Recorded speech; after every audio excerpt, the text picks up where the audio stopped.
નમસ્કાર મિત્રો, સૌને મારા જય શ્રી કૃષ્ણ। મિત્રો, આપ જોઈ રહ્યા છો ધાર્મિક વાર્તાઓ યુટ્યુબ ચેનલ। તો આપ સૌનું મારા ચેનલ પર હું દિલથી સ્વાગત કરું છું। મિત્રો, આજે આપણે આ વિડીયોમાં સાંભળવાના છીએ દશામાના વ્રતની વિધિ અને વ્રતની કથા। જો આપને આ વિડીયો પસંદ આવે તો વિડીયો લાઇક કરજો, શેર કરજો અને આપ જો મારા ચેનલ પર પહેલી વખત આવ્યા હોય તો ચેનલ સબસ્ક્રાઈબ કરી લેજો, જેથી આવનાર નવા વિડીયોની માહિતી આપ સુધી પહોંચી શકે। મિત્રો, પહેલાં આપણે વ્રતની વિધિ જાણી લઈએ અને પછી આપણે વ્રતની કથા સાંભળીશું। મિત્રો, દશામાનું વ્રત એ અષાઢ માસના વદ પક્ષના અમાસના દિવસે શરૂ થાય છે। પ્રાતઃકાળે સવારે સ્નાન કરી ધૂપ દીવો કરી શ્રદ્ધાપૂર્વક દશામાના વ્રતની કથા સાંભળવી। 10 દિવસ સુધી નકોરડા ઉપવાસ કરવા, માટીની સાંઢળી બનાવીને તેનું પૂજન કરવું। 10મે દિવસે એ સાંઢળીને નદીમાં પધરાવવી। 5મા વર્ષે વ્રતનું ઉજવણું કરવું। યથાશક્તિ પ્રમાણે સોનું, ચાંદી કે પછી પંચધાતુની સાંઢળી બનાવીને બ્રાહ્મણને દાન આપવી। વસ્ત્રદાન કરવું, દક્ષિણા આપવી। ભક્તિભાવપૂર્વક દશામાનું વ્રત કરનારની સુખ, શાંતિ અને સમૃદ્ધિ જળવાઈ રહે છે। મિત્રો, આ હતી વ્રતની વિધિ। હવે આપણે સાંભળીશું વ્રતની કથા। સુવર્ણપુર નગરીમાં અભયસંગ નામે ઘણો જ ગર્વિષ્ઠ રાજા રાજ કરતો હતો। નગરીની સમૃદ્ધિનો પાર ન હતો। રાજાની ગુણિયલ, સંસ્કારી અને અતિ સુશીલ તથા રૂપવતી રાણીનું નામ અનંગસેના હતું। રાણી ઘણી જ નમ્ર અને ધર્મિષ્ઠ હતી। એ ઘણીવાર રાજાને અહંકાર ન કરવા સમજાવતી, પણ રાજા એની વાત કદીએ ના સાંભળતો। એક દિવસ રાજમહેલના ઝરૂખે બેઠેલી રાણીએ નદીના કિનારે સ્ત્રીઓને વ્રત કરતી જોઈ। તેથી રાણીએ કુતૂહલવશ થઈને તરત જ દાસીને આજ્ઞા આપી કે નદી કિનારે 16 શણગાર સજીને ટોળે વળેલી સ્ત્રીઓ શું કરે છે તે જાણી લાવ। દાસી દોડતી દોડતી સ્ત્રીઓ પાસે ગઈ અને પૂછવા લાગી કે તમે બધા આ શું કરો છો? ત્યારે એક સ્ત્રીએ જવાબ આપતા કહ્યું કે અમે દશામાનું વ્રત કરીએ છીએ। આ વ્રતની વિધિ એવી છે કે સૂતરના 10 તાર લઈ 10 ગાંઠ વાળવી, ગાંઠે ગાંઠે કંકુનો ચાંદલો કરવો। ત્યારબાદ સ્ત્રીઓએ વ્રત ક્યારે કરવું, કેવી રીતે કરવું વગેરે જણાવ્યું। દાસીએ મહેલમાં આવીને રાણીને બધી વાત કરી।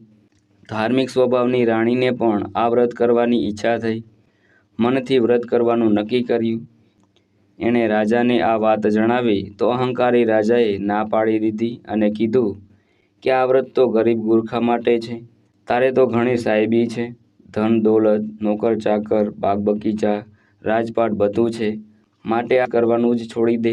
રાજાના અભિમાન ભર્યા વચન સાંભળીને રાણીનું દિલ દુભાયું।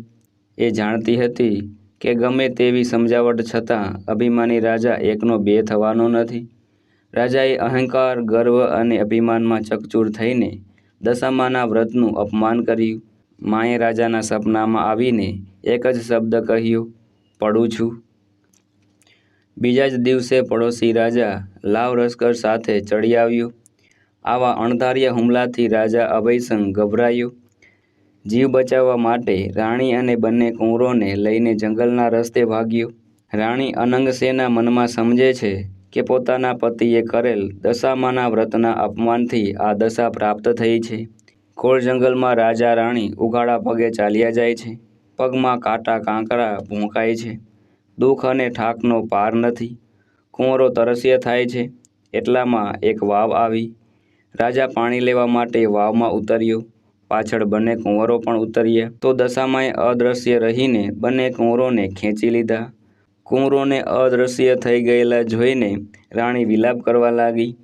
રાજા પણ મનમાં સમજી ગયો કે નક્કી આ દશામાનો કોપ છે।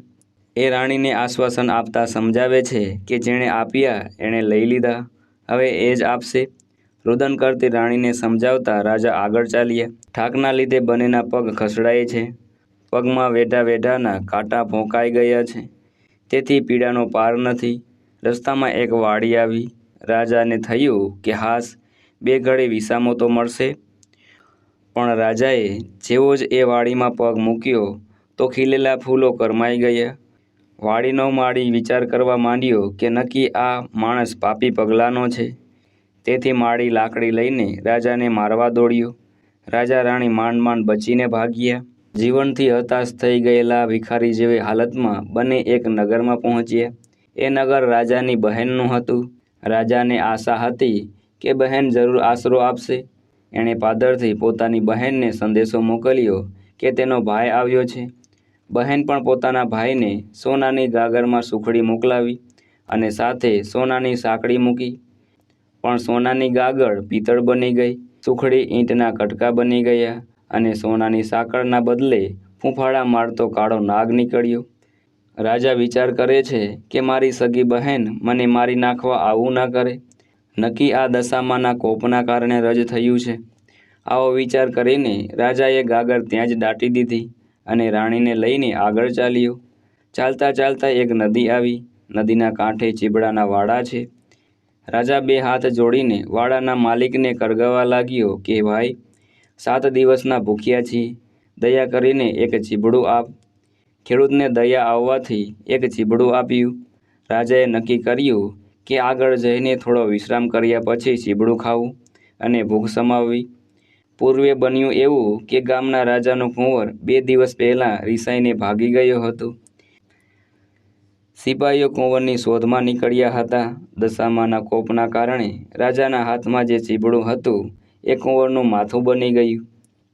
આ માથા પર નજર પડતાં જ સિપાહીઓએ દોડીને રાજાને એટલે કે અભયસિંહને પકડી લીધો. દોરડાથી બાંધીને લાત મારતા મારતા નગરમાં લઈ ગયા. નગરના રાજાને બધી વાત કરી. રાજાએ પોતાના કુંવરની હત્યાના કારણ બદલ અભયસેનને કાળી કોટડીનો હુકમ આપી બંદીખાનામાં નાખી દીધો. રાજા વગર વાંકે કેદ થયો. તેથી રાણી અનંગસેના પર દુઃખનો પહાડ તૂટી પડ્યો. એ રોજ જંગલમાં જતી, લાકડાનો ભારો લઈ આવતી. એ વેચીને પૈસા મળે એનાથી પેટનો ખાડો પૂરતી.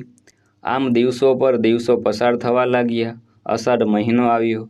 અનંગસેનાએ અષાઢ માસની અમાસે એટલે કે દિવાસાના દિવસે દશામાનું વ્રત શરૂ કર્યું. દશામાના વ્રતના 10 દિવસ નકોરડા ઉપવાસ કર્યા અને માની ભક્તિ કરી. રાણી અનંગસેનાની અપાર ભક્તિ જોઈને દશામાનો કોપ શમી ગયો. માએ રાણીને આશીર્વાદ આપતા કહ્યું કે કાલે તારો પતિ પાછો મળશે.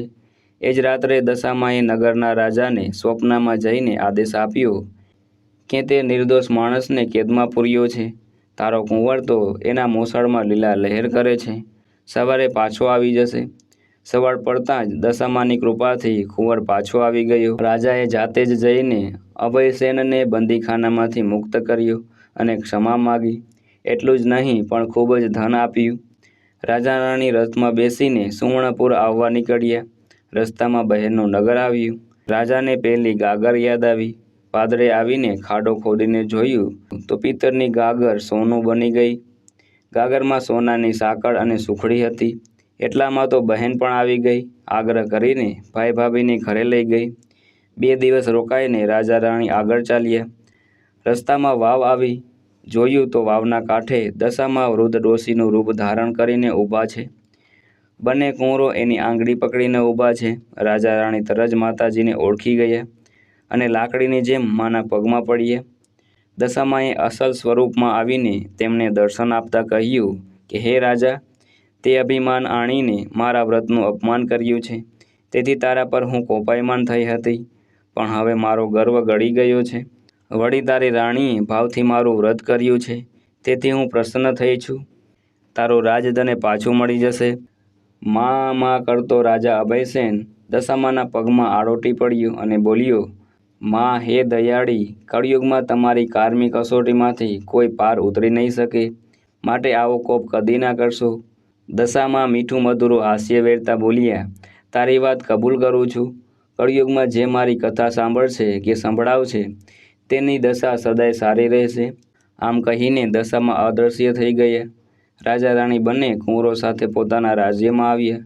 અભયસેનના સેનાપતિએ પડોશી રાજાને હરાવીને રાજ પાછું મેળવ્યું હતું. રાજા રાણી આનંદપૂર્વક દિવસો પસાર કરવા લાગ્યા. હે દશામાં, જેવા રાજા રાણીને ફળ્યા તેમ વ્રત કરનાર સર્વને ફળજો. તો મિત્રો, આપણે આ વિડીયોમાં સાંભળ્યું દશામાના વ્રતની વિધિ અને વ્રત કથા. મને સાંભળવા બદલ આપ સૌનો આભાર. સૌને મારા જય શ્રી કૃષ્ણ.